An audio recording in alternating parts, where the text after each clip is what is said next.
ఇప్పుడు అలంపూర్ సంస్థానం గురించి మాట్లాడవలసిందిగా మిత్రులు డాక్టర్ అంబటి భానుప్రకాష్ గారిని ఆహ్వానిస్తాం. శ్రీ గురుభ్యో నమః.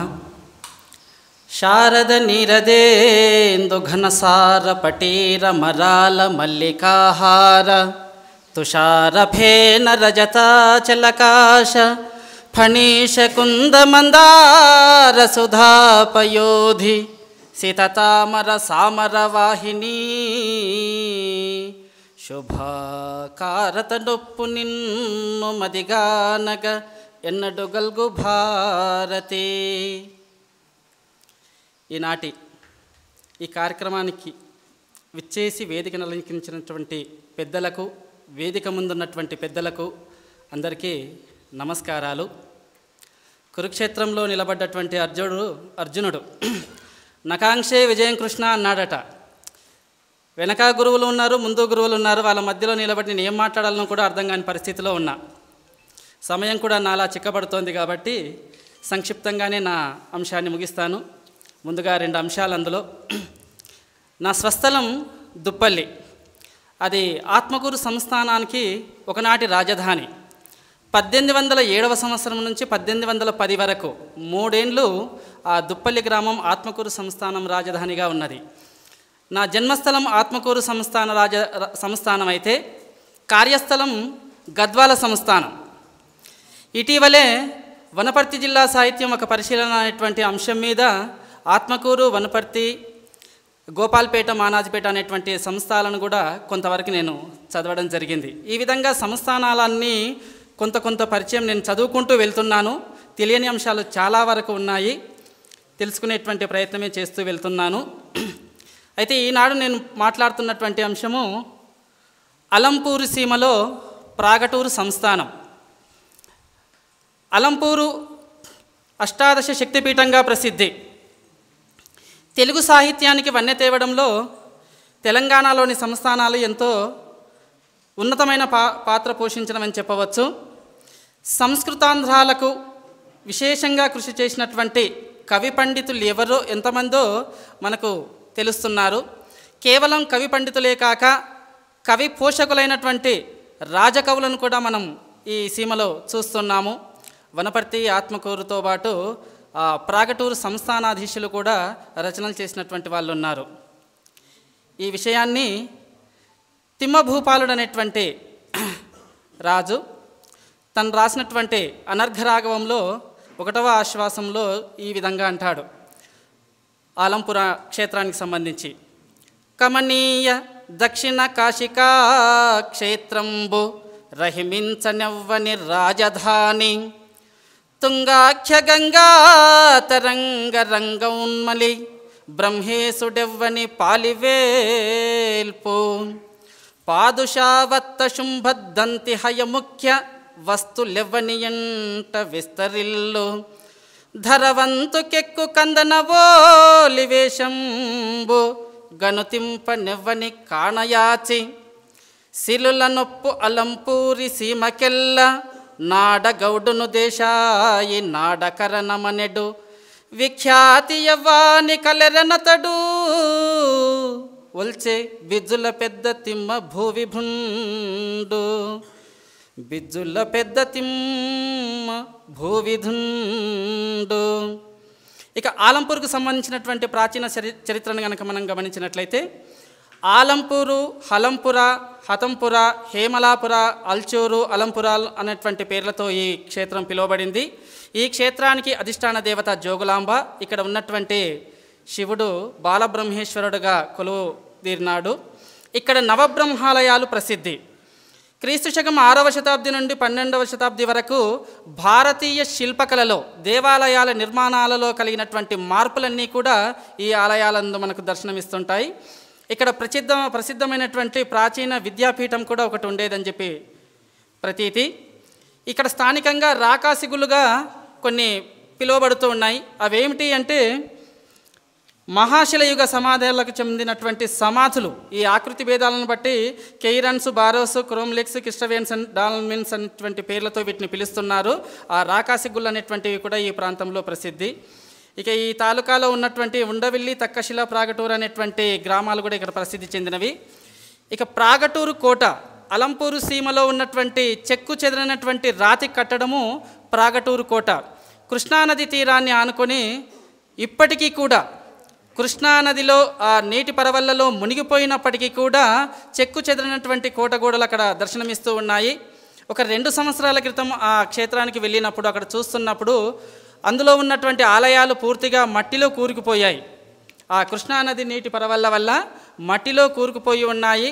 పైన ఉండేటువంటి గోడలు, ఒక మసీదు, ఆనుకొని ఉన్నటువంటి ఒక చిన్న ఆలయం లాంటి నిర్మాణాలు మాత్రం ఇప్పటికీ కనిపిస్తూ ఉన్నాయి.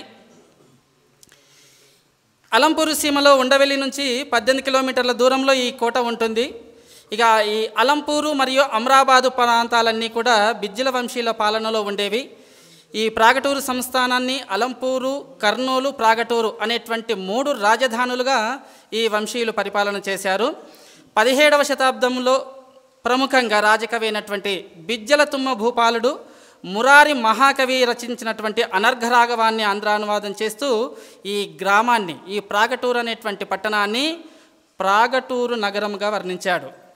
ఇక పూర్వం నుంచి కూడా ఎంతో ప్రాశస్త్యం ఉన్నటువంటి ఈ నగరం, ఈ గ్రామం ఇప్పుడు అనేక శిథిలావస్థలో ఉన్నాయి. అనేక ఇళ్ళు కూడా అక్కడ పడిపోయి ఉన్నాయి. ఇందులో ఉన్నటువంటి ఆలయాల్లో ప్రముఖమైనటువంటిది రామలింగేశ్వర స్వామి ఆలయం ఒకటి కాగా, వరదరాజస్వామి ఆలయము రెండవది. ఇవి ఏవి కూడా ఇప్పుడు ఆనవాళ్ళుగా కూడా దొరకలేవు. పైన శిఖరాలు మాత్రం కేవలం బండలు మాత్రం కనిపిస్తూ ఉన్నాయి. పూర్తి లోపలి వరకు మట్టి కూరుకుపోయి ఉన్నది. ఇక 1857 నుంచి ఈ ప్రాంతం నవాబుల ఆధీనంలో ఉంది. తదనంతరం ఈ సంస్థానం అంతా కూడా గద్వాల సంస్థానంలో కలిసిపోయింది అని చెప్పి డాక్టర్ ఎస్ఎం హుస్సేన్ తన అలంపూరు సీమ సంస్కృతాంధ్ర సాహిత్యాలు అనేటువంటి పరిశోధన గ్రంథంలో అభిప్రాయపడ్డాడు. ఈ ప్రాంతాన్ని నిజాం నవాబులు పాలించేటువంటి కాలంలో నలసోమనాద్రితో వీళ్లకు భూభాగం పైన ఉండేటువంటి పంచాయతీల వల్ల, కొట్లాటల వల్ల మొదటిసారి ఆరగిద్ద యుద్ధంలో పాల్గొని ఇక్కడ జరిగినటువంటి నవాబు సయ్యద్ పరాజయం పొందాడు. తర్వాత నిర్జూర్ దగ్గర జరిగినటువంటి యుద్ధంలో ఈ నవాబు చనిపోయాడు. ఆ తర్వాత ఈ సంస్థానం అంతా కూడా గద్వాల సంస్థానంలో కలిసిపోయిందనేటువంటి మాట చారిత్రకల అభిప్రాయం. అయితే చారిత్రకంగా కూడా కేవలం ఇక్కడి నుంచే ప్రారంభమైందా ఈ సంస్థానము అంటే, దీనికి సంబంధించి క్యాతురులో ఆంధ్ర గ్రంథాలయ మహాసభలు జరిగినప్పుడు గడియారం వారు చెప్పినటువంటి ఒక పద్యాన్ని గమనిస్తే, శాతవాహన రాజులి తటంబున ఆంధ్ర సామ్రాజ్య బీజముల్ చల్లినారు, చాళుక్య సామ్రాజ్య చంద్రులి గడ్డను తమ దానధారల తడిపినారు, చోళ సామంతులి చోటనే ధర్మ సస్యములకు తగు ప్రోధి సలిపినారు, మత్తారులను జిల్చి మాతుంగభద్రలో కాకతీయులు కత్తి కడిగినారు, విజయనగరావనీషులి విపుల మీద పుణ్యముల పంట పెనురాసి బోసినారు, పూజ్యమగు నెట్టియి అలంపూరి సీమ స్వాగతము పల్కి మీకు సుస్వాగతంబు అని చెప్పి చెప్పుకున్నటువంటి పద్యాన్ని ఆధారంగా చేసుకొని ముఖ్యంగా మౌర్యులు, శాతవాహనులు, ఇక్ష్వాకులు, బాదామి చాళుక్యులు, రాష్ట్రకూటులు, కళ్యాణి చాళుక్యులు, కాలచుర్యులు, కాకతీయులు, విజయనగర రాజులు, ముస్లిం యుగం మొదలైనటువంటి రాజవంశాలన్నీ కూడా ఈ ప్రాంత పాలించినట్లుగా తెలుస్తుంది. వీరు పరిపాలించినటువంటి సమయంలో ప్రధానంగా దేవాలయాల నిర్మాణాలు, ఆ దేవాలయాల కోసం చేసినటువంటి భూముల దానాలు, తర్వాత దేవాలయ ధూపదీప నైవేద్యాలకు చేసినటువంటి దానాలు, ఇవన్నీ కూడా శాసనాల రూపంలో ఇక్కడ చేయబడి ఉన్నవి. ఇక్కడ మొఘల్ సామ్రాజ్యం అయిపోయిన తర్వాత విజయనగర సామ్రాజ్య పతనానంతరము క్రీస్తు శకం 1869 నుంచి 1710 కాలంలో ఈ కోట నిర్మాణమైనట్లుగా నమస్తే తెలంగాణ అనేటువంటి ఒక ఆదివారం అనుబంధంలో ప్రచురితమైంది. ఆ ఇంటర్వ్యూ ఇచ్చినటువంటి వారు కూడా ప్రస్తుతం ఇక్కడ ఈ కార్యక్రమానికి విచ్చేసినటువంటి బిజ్జిల వంశీయులు అనిరుద్ధ్ గారు. అయితే బిజ్జిల.com అనేటువంటి ఒక అంతర్జాల పేజీ ద్వారా వారి అంశాలన్నీ కూడా ఆ వెబ్సైట్లో పంచుకున్నారు. కాబట్టి కొంతవరకు మనకు ఆ విషయాలు తెలుస్తూ ఉన్నాయి. 1540 నుంచి 1555 వరకు అలంపూరు రాజధానిగా ఉండగా 1689 నుంచి 1710 కాలం వరకు ఈ ప్రాగటూరు వీళ్ళ రాజధానిగా ఉందని చెప్పి తెలుస్తుంది. ఇక అలంపూరు సీమలో బిజ్జుల తిమ్మభూపాలుని యొక్క సంబంధించినటువంటి వంశావళిని కనుక గమనిస్తే దాదాపుగా ఒక 2 పేజీల వరకు వీళ్ళ వంశావళి కనిపిస్తూ ఉంది. దాదభూపాలుడు అనేటువంటి ఆయన ఈ వంశానికి మూల పురుషుడు కాగా, కుప్పనరపతి, కొండభూపాలుడు అనేటువంటి వ్యక్తి కూడా ఇందులో ప్రధానంగా కనిపిస్తూ ఉన్నాడు.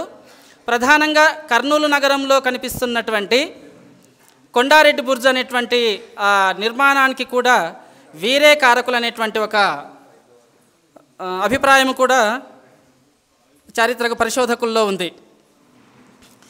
ఇక సంస్థానాలన్నీ కూడా రద్దయిన తర్వాత ఆ రద్దయ్యేటువంటి కాలానికి కూడా ఈ ప్రాగటూరు సంస్థానం గద్వాలలో కలిసిన తర్వాత వీరు చాలా వరకు పల్లెపాడును జాగిరుగా చేసుకొని పాలన చేసినట్లు తెలుస్తూ ఉంది. పల్లెపాడులో ఆంజనేయ స్వామి దేవాలయానికి ఉన్నటువంటి ఒక శాసనం కూడా ఈ విషయాన్ని రూఢిపరుస్తూ ఉంది. ఇక ఆలంపూరు సీమకు సంబంధించినటువంటి కవుల్ని గనక మనం సాహిత్య సేవను గనక పరిశీలించినట్లయితే కేవలం బిజ్జల తిమ్మభూపాలుడు రాసినటువంటి అనర్ఘరాఘవం అనేటువంటి ఒక కావ్యం ద్వారానే ఈ సాహిత్య చరిత్ర అనేటువంటి తెలుస్తూ ఉంది. తిమ్మభూపాలునికి ముందు పేరకవి అనేటువంటి ఒక కవి ఉన్నట్లు, తిమ్మభూపాలునికి సమకాలికుడైనటువంటి కృష్ణ సత్కవి అనేటువంటి కవి ఉన్నట్లు తెలుస్తూ ఉంది తప్ప ఇక అంతకుముందు కవులు లేరా, తర్వాతి కవులు లేరా అనే దానికి మాత్రం, అంటే ఒక రాజపోషణలో కవులు లేకుండా ఉండరు, కాకపోతే వారి వివరాలేమి కూడా తెలియరావడం లేదు. ఈ విషయాలన్నీ తెలియరావాలంటే ఇక ప్రాచీనమైనటువంటి గ్రంథాలు ఏమైనా, లేకుంటే శాసనాలు ఇంకేమైనా, ప్రాచీన పుస్తక భాండాగారాలు ఏమైనా ఉన్నట్లయితే అక్కడ కనుక పరిశీలించినట్లే ఇంకేమైనా మనకు కొత్త విషయాలు తెలిసేటువంటి అవకాశం ఉంటుంది. బిజ్జల తిమ్మభూపాలుడు తను రాసినటువంటి అనర్ఘరాఘవం 5 ఆశ్వాసాల కావ్యం, ఈతడు 1626 నుంచి 1672 వరకు పరిపాలన చేసినట్లు తెలుస్తుంది. ఈతడు కృష్ణనూపుడు, బచ్చమాంబలు ఈతడికి తల్లిదండ్రులు, మోటాటి రెడ్లు. ఈయన పెద్ద తిమ్మభూపాలుని యొక్క మనుమడు. తర్వాత వనపర్తి సంస్థానానికి చెందినటువంటి అష్టభాషా బహిరి గోపాలరావుకు స్వయానా మేనల్లుడు అవుతాడు. సంస్కృతంలో మురారి రాసినటువంటి అనర్ఘరాఘవాన్ని ఏమాత్రం కూడా తక్కువ చేయకుండా, లోటుపాట్లు లేకుండా చక్కని ధారతో ఈ కవి రచన చేసినట్లుగా తెలుస్తుంది. ఈతని పాలనలో కూడా ప్రతి సంవత్సరం ఈ రామేశ్వర స్వామి తిరునాళ్ళు, ప్రాగటూరి రామేశ్వర స్వామికే నా కవిత్వాన్ని, నా కావ్యాన్ని అంకితం చేస్తున్నట్లుగా తన రచనలో చెప్పుకున్నాడు. అక్కడ కూడా కవి పండితులను రప్పించి తిరునాళ్లలో వాళ్ళను సన్మాన సత్కారాలు చేసేవాడు అని చెప్పి నానాదేశ సమాగతుల్ కవిజనుల్ నానా రసోద్య బంధానీకము వివాద ఖందరతచే నావిష్కరింపంతదీయాను శ్రవణంబుచే విసుగు సభ్యశ్రేణికిన్ బ్రీతి నాహా నిచ్చల్ ఘటియంతు ఇష్ట రసభ్యవ్యంబైన కావ్యంబునన్ అనేటువంటి పద్యంలో చెప్పుకుంటాడు. ఈతడు రాసినటువంటి అనర్ఘరాఘవం కావ్యంలో ప్రధానంగా రామాయణానికి సంబంధించి విశ్వామిత్రుడు తన యాగ సంరక్షణ కోసం రామలక్ష్మణులను పంపమని చెప్పి కోరినప్పుడు ఆ దశరథును రామలక్ష్మణులను విశ్వామిత్రుడి వెంట పంపడము, తర్వాత రామ పట్టాభిషేకం వరకు ఉన్నటువంటి కథను కావ్య ప్రబంధంగా తీర్చిదిద్దినటువంటి కవి బిజ్జల తిమ్మభూపాలుడు. అయితే ఆ కాలంలో తిమ్మభూపాలునికి సహాయకారిగా ఉన్నటువంటి కృష్ణ సత్కవియే ఈ కావ్యాన్ని రాశాడు అనేటువంటి ఒక అభిప్రాయాన్ని కొందరు వెలిబుచ్చుతున్నారు. ఈ విషయం స్వయాన ఆముక్తమాల్యద రాసినటువంటి కృష్ణరాయలకు కూడా ఈ విధమైనటువంటి అపవాదం ఉందనేటువంటి మాట కొందరు పెద్దలు చెప్తుంటారు. అయితే కృష్ణ సత్కవి సహకారాన్ని తీసుకొని మహాభారతంలో నన్నయ్యకు నారాయణ భట్టు సహకరించినట్లుగా ఈ కృష్ణ సత్కవి కూడా తిమ్మభూపాలునికి సహకరించాడు. ఈ రచనంతా కూడా తిమ్మభూపాలునిదే అనేటువంటి విషయాన్ని ఈ కావ్యానికి పీఠిక రాసినటువంటి కేశవ పంతుల వారు ఆ మాటను అందులో చెప్పుకున్నారు. ఇక అలంపూరు సీమలో ఉన్నటువంటి ఒకే ఒక్క మొట్టమొదటిగా చెప్పుకునేటువంటి 1000 ప్రాంతానికి చెందినటువంటి కవి మంథాన భైరవుడు. సంస్కృత కవిగా చెప్పుకుంటున్నటువంటి మంథాన భైరవుడు భైరవతంత్రం అనేటువంటి ఒక తంత్ర కావ్యాన్ని రచించినట్లుగా తెలుస్తుంది. ఇక తదనంతర కాలంలో సంస్థానాలు భారతదేశంలో విలీనమైన తర్వాత ఉన్నటువంటి కవులు కూడా ములికిరెడ్డి హనుమంతరెడ్డి, తక్కశీల వెంకన్న, మల్లాది జోషి పండితుడు, దుంపల రామిరెడ్డి, కూడవల్లి శ్రీనివాసరావు, సురవరం ప్రతాపరెడ్డి మొదలైనటువంటి కవులు కూడా ఆ సీమలో ఉండి సాహిత్య సేవ చేసినట్లుగా తెలుస్తుంది. ఈ ప్రాగటూరు సంస్థానంలో రాజుతో పాటు ఉన్నటువంటి కవుల సంఖ్య మనకు తక్కువగానే కనబడుతున్నప్పటికీ కూడా వీరు చేసినటువంటి సాహిత్య సేవ అల్పమైన అనల్పంగా సాహితీ సేవలో నిలిచిపోతుందని చెప్పవచ్చు. అక్కడ జరిగినటువంటి ఉత్సవాలు కానీ, తిరునాళ్ళు కానీ, జాతరలు కానీ నేటికి కూడా ఈ ప్రాంతంలో జరుపుకుంటూ ఉంటారు. ఏది ఏమైనప్పటికీ కూడా పల్లెపాడుకు చెందినటువంటి కేశవపంతుల నరసింహశాస్త్రి గారు చెప్పేటువంటి తూఫాన్లో ఆంధ్ర మహాసభలు అంటే సారస్వత మహాసభలు జరిగినప్పుడు ఒక మాట చెప్పాడు. అక్కడ బిరుదు వెంకట శేషయ్య గారు తెలంగాణలో కవులు ఉన్నారా అంటే ఆ మాటకప్పుడు ఆయన చెప్తాడు. ఆ మాట చెప్పడానికి కారణం ఇలాంటి రాజకవులను, ఇలాంటి గ్రంథాలను పరిశీలించే చెప్పి ఉండవచ్చు అని చెప్పి అనిపిస్తూ ఉంటుంది. దానికి కారణం ఈనాడు మనం చూస్తున్నటువంటి ఈ సభావేదిక, ఈ సభా మండపం కూడా ఈ విధంగా కవి పండితులను రప్పించి సంస్థానాలపైన, చారిత్రక అంశాలపైన ఉపన్యాసాలు ఇస్తున్నారు అంటే ఇది సత్యమేం చెప్పి అనిపిస్తుంది. కేశవపంతుల నరసింహశాస్త్రి చెప్పినటువంటి ఆ పద్యం, కవులున్నారు కవి ప్రకాండులకు సత్కారము కల్పించు భూధవులున్నారు, ఫణీష గౌతమ కణాద వ్యాస ముఖ్యోక్త శాస్త్ర విచారముల వైరిగెల్చెడి బుధేంద్ర స్వాములున్నారు, తక్కువ ఏమున్నది రాష్ట్రమున మాకుం తెలుగు నేర్పింతురే. ఈ విధంగా చెప్పడానికి చూస్తే ఆనాటికి ఈనాటికి ఏనాటికైనా కూడా తెలంగాణలో కవులు వేలకు వేలు పుడుతూ ఉంటారు. ఈ కావ్యాన్ని అంటే ఇక్కడి సంస్థాన విషయాలను కావచ్చు, ఇక్కడి చారిత్రక సంపదను కావచ్చు సుస్థిరంగా నిలుపుతారు అనేటువంటి మాట సత్యము. ధన్యవాదాలు.